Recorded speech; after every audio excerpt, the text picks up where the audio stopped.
ओम शांति। 4 जनवरी 2025 बाबा के महावाक्य। मीठे बच्चे, तुम अशरीरी बन जब बाप को याद करते हो तो तुम्हारे लिए यह दुनिया ही खत्म हो जाती है। देह और दुनिया भूली हुई है। प्रश्न: बाप द्वारा सभी बच्चों को ज्ञान का तीसरा नेत्र क्यों मिला है? उत्तर: अपने को आत्मा समझ बाप जो है, जैसा है, उसी रूप में याद करने के लिए तीसरा नेत्र मिला है। परंतु यह तीसरा नेत्र काम तब करता है जब पूरा योग युक्त रहे, अर्थात एक बाप से सच्ची प्रीत हो, किसी के नाम रूप में लटके हुए न हो। माया प्रीत रखने में ही विघ्न डालती है। इसी में बच्चे धोखा खाते हैं। गीत मरना तेरी गली में। ओम शांति। सिवाय तुम ब्राह्मण बच्चों के इस गीत का अर्थ कोई समझ ना सके। जैसे वेद शास्त्र आदि बनाए हैं, परंतु जो कुछ पढ़ते हैं उसका अर्थ नहीं समझ सकते। इसलिए बाप कहते हैं, मैं ब्रह्मा मुख द्वारा सब वेदों शास्त्रों का सार समझाता हूँ। वैसे ही इन गीतों का अर्थ भी कोई समझ नहीं सकते। बाप ही इनका अर्थ बताते हैं। आत्मा जब शरीर से न्यारी हो जाती है तो दुनिया से सारा संबंध टूट जाता है। गीत भी कहता है, अपने को आत्मा समझ अशरीरी बन बाप को याद करो तो ये दुनिया खत्म हो जाती है। ये शरीर इस पृथ्वी पर है, आत्मा इनसे निकल जाती है तो फिर उस समय उनके लिए मनुष्य सृष्टि है नहीं। आत्मा नंगी बन जाती है। फिर जब शरीर में आती है तो पाठ शुरू होता है। फिर एक शरीर छोड़ दूसरे में जाकर प्रवेश करती है।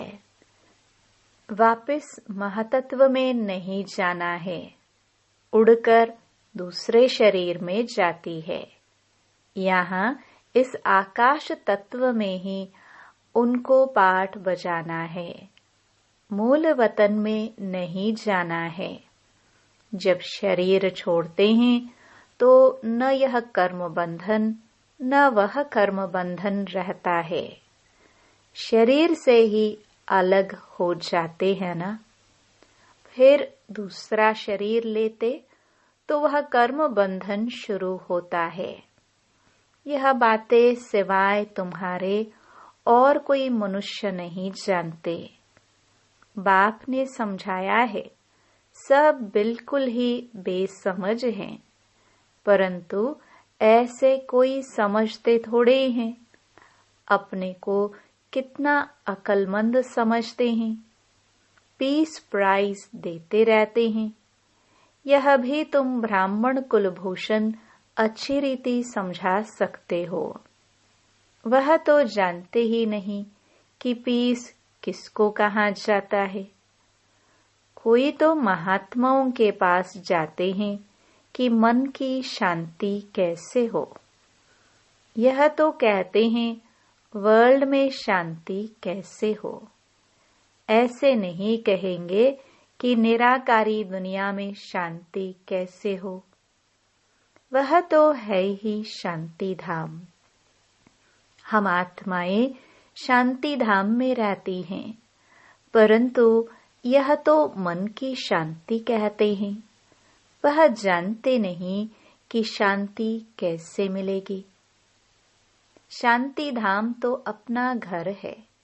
यहाँ शांति कैसे मिल सकती? हाँ, सतयुग में सुख, शांति, संपत्ति सब हैं, जिसकी स्थापना बाप करते हैं। यहाँ तो कितनी अशांति है, यह सब अब तुम बच्चे ही समझते हो। सुख, शांति, संपत्ति भारत में ही थी। वह वर्षा था बाप का, और दुख, अशांति, कंगालपना यह वर्षा है रावण का। ये सब बातें बेहद का बाप बैठ बच्चों को समझाते हैं। बाप परम धाम में रहने वाला नॉलेजफुल है, जो सुखधाम का हमको वर्षा देते हैं। वह हम आत्माओं को समझा रहे हैं। यह तो जानते हो, नॉलेज होती है आत्मा में, उनको ही ज्ञान का सागर कहा जाता है। वह ज्ञान का सागर इस शरीर द्वारा वर्ल्ड की हिस्ट्री, ज्योग्राफी समझाते हैं। वर्ल्ड की आयु तो होनी चाहिए ना।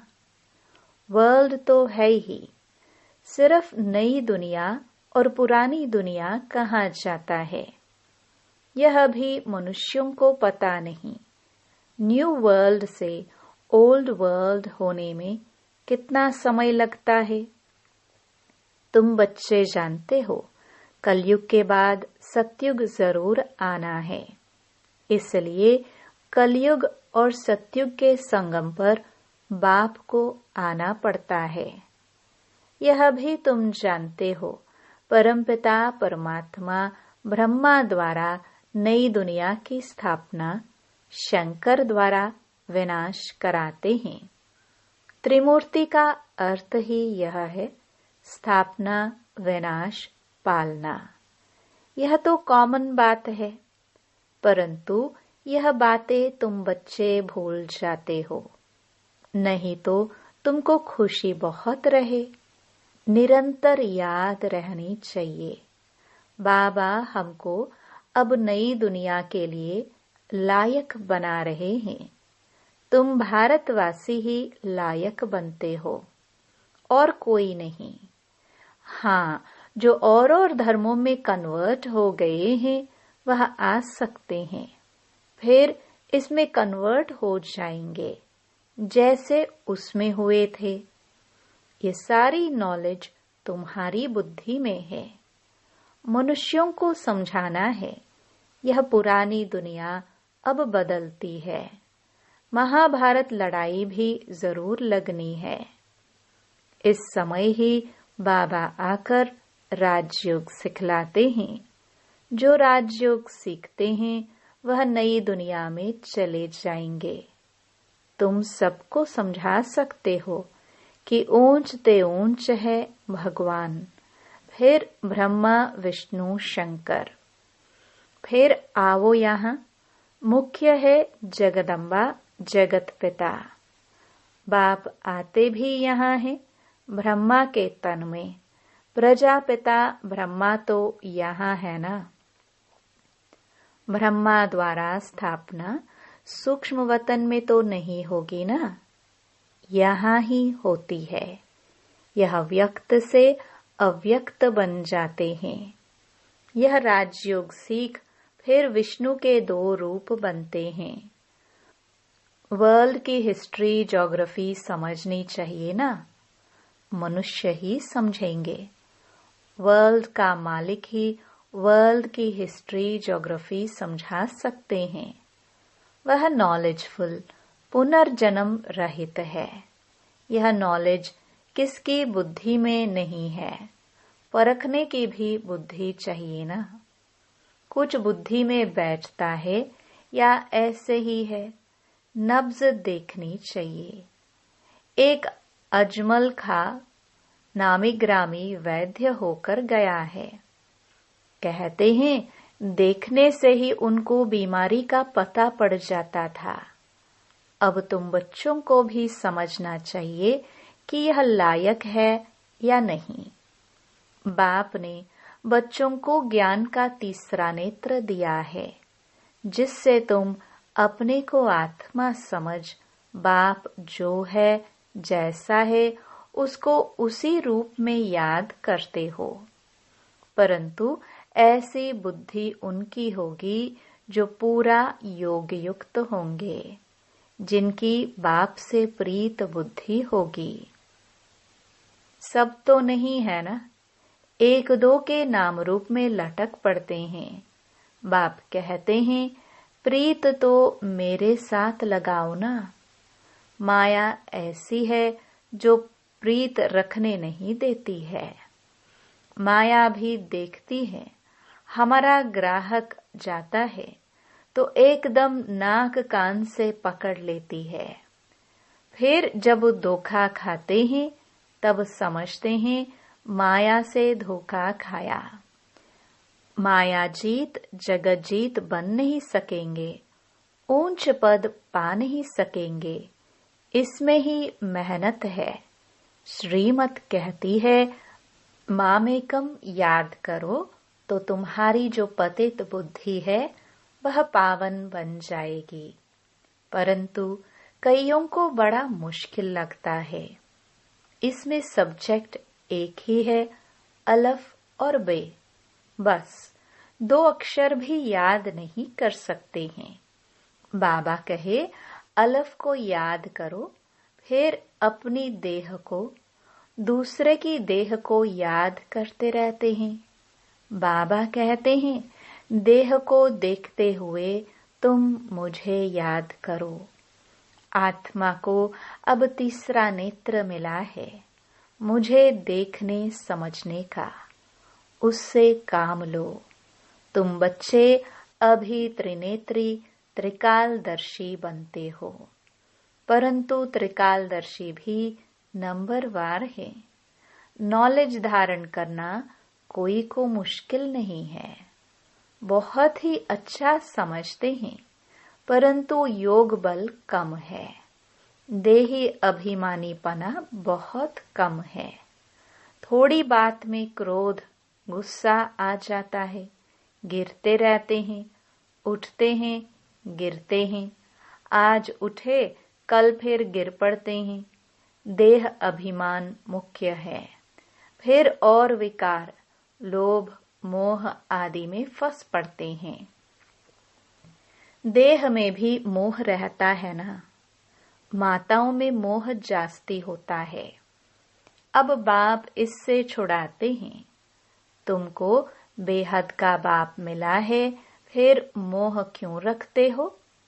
उस समय शक्ल बातचीत ही बंदर मिसल हो जाती है।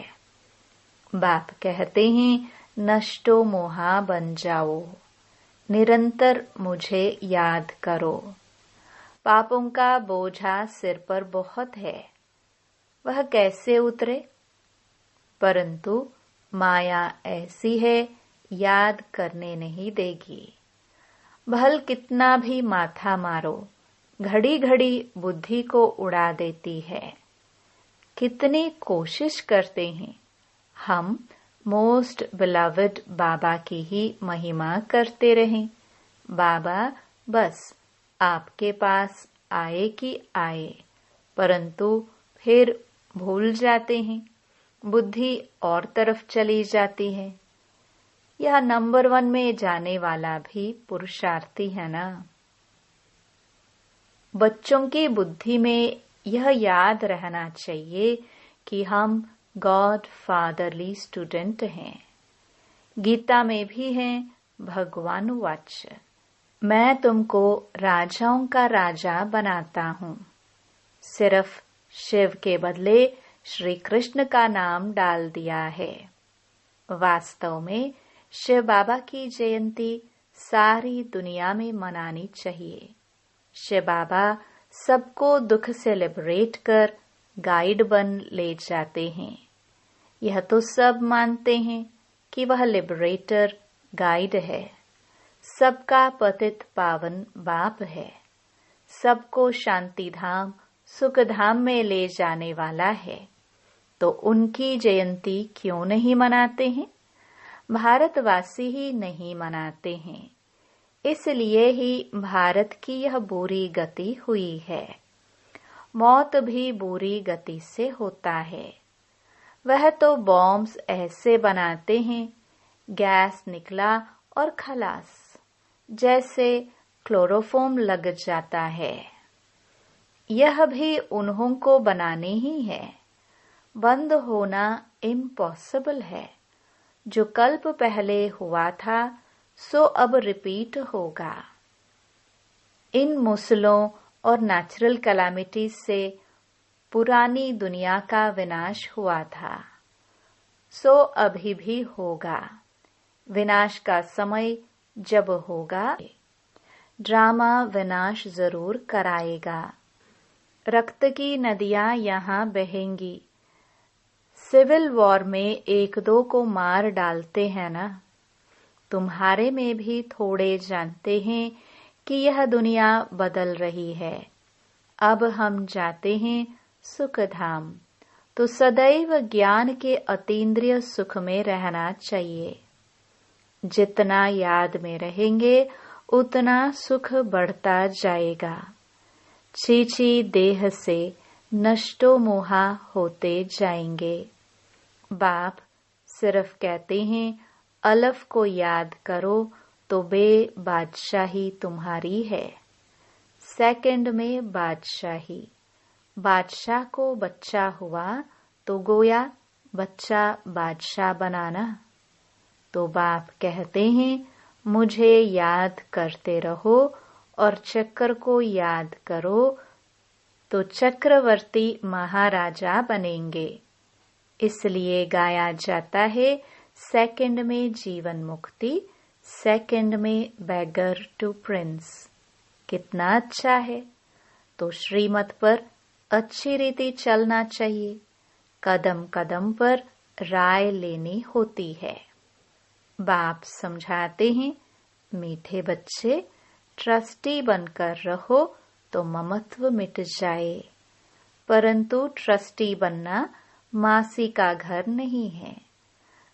यह खुद ट्रस्टी बने हैं, बच्चों को भी ट्रस्टी बनाते हैं। ये कुछ भी लेते हैं क्या?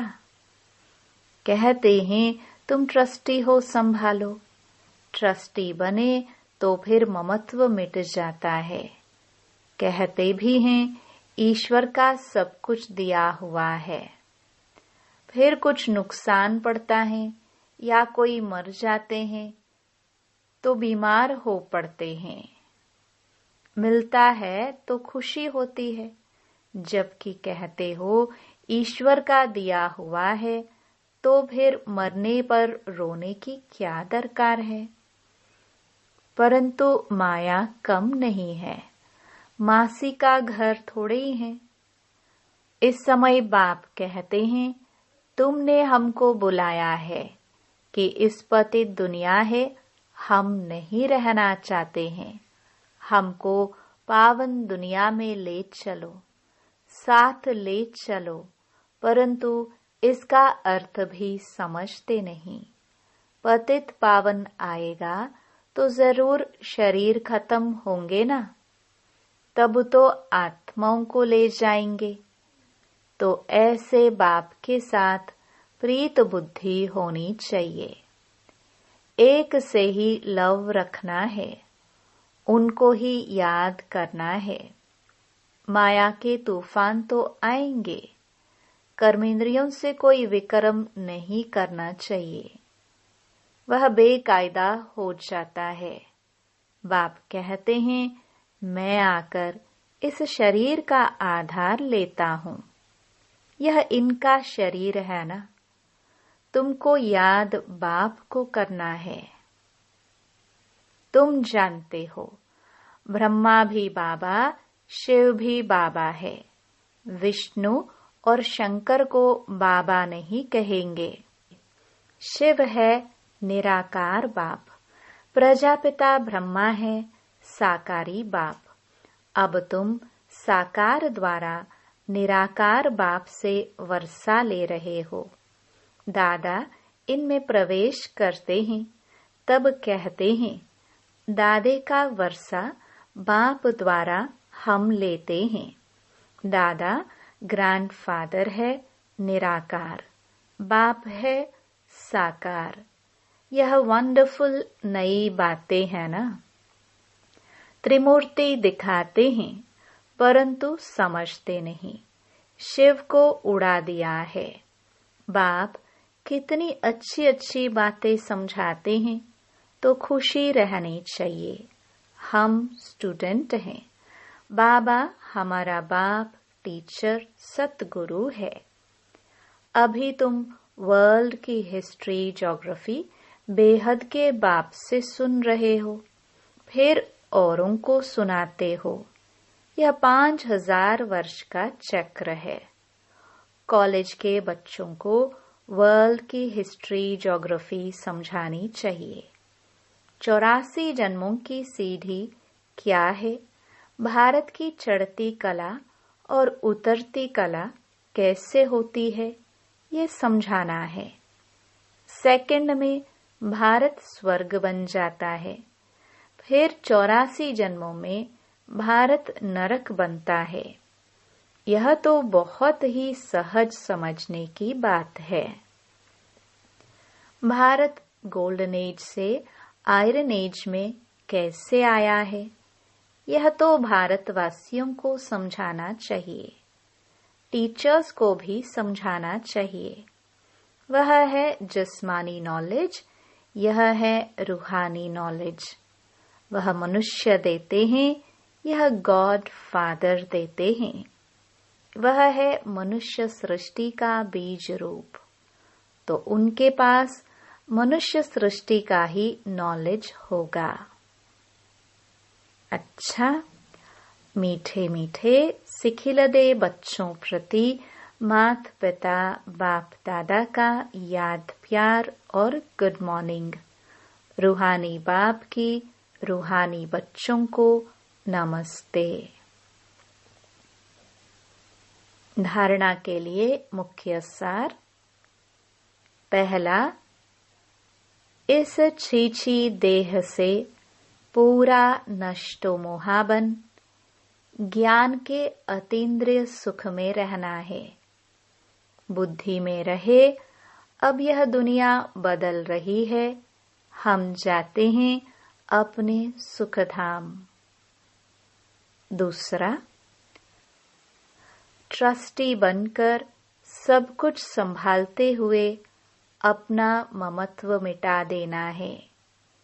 एक बाप से सच्ची प्रीत रखनी है। कर्मेंद्रियों से कभी भी कोई विकर्म नहीं करना है। वरदान। ब्रह्मा बाप समान श्रेष्ठ ते श्रेष्ठ तस्वीर बनाने वाले परोपकारी भव। श्रेष्ठ स्मृति और श्रेष्ठ कर्म द्वारा तकदीर की तस्वीर तो सभी बच्चों ने बनाई है। अभी सिर्फ लास्ट टचिंग है संपूर्णता की। वह ब्रह्मा बाप समान श्रेष्ठ ते श्रेष्ठ बनने की। इसके लिए परोपकारी बनो, अर्थात स्वार्थ भाव से सदा मुक्त रहो। हर परिस्थिति में, हर कार्य में, हर सहयोगी संगठन में जितना निस्वार्थपन होगा उतना ही परोपकारी बन सकेंगे। सदा स्वयं को भरपूर अनुभव करेंगे। सदा प्राप्ति स्वरूप की स्थिति में स्थित रहेंगे। स्व के प्रति कुछ भी स्वीकार नहीं करेंगे। स्लोगन। सर्वस्व त्यागी बनने से ही सरलता व सहनशीलता का गुण आएगा। अपनी शक्तिशाली मनसा द्वारा सकाश देने की सेवा करो।